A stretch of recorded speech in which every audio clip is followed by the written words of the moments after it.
Cricket سے جڑی تمام خبریں دیکھنے کے لیے سبسکرائب کیجئے BA آفیشیل چینل کو اور دبائیں بیل کے بٹن کو۔ ہماری لیٹسٹ ویڈیو سب سے پہلے دیکھیں۔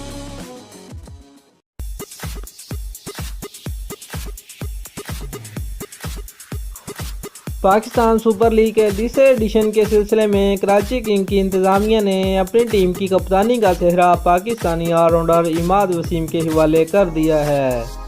کراچی میں تقریب کے دوران گفتگو کرتے ہوئے صدر کراچی کنگ شاد افریدی کا کہنا تھا کہ کراچی میں کرکٹ کی واپسی ہونی چاہیے، جس کے لیے کوشش کر رہے ہیں۔ عماد وسیم جارحانہ کپتان ہے، اس لیے مجھے پسند ہے۔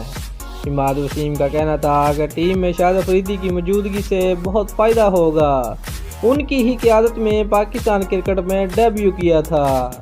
دوستو، اگر آپ کو ہماری ویڈیو پسند آئی ہے تو لائک اور شیئر لازمی کریں اور ہمارے چینل کو سبسکرائب کرنا مت بھولیے۔ شکریہ۔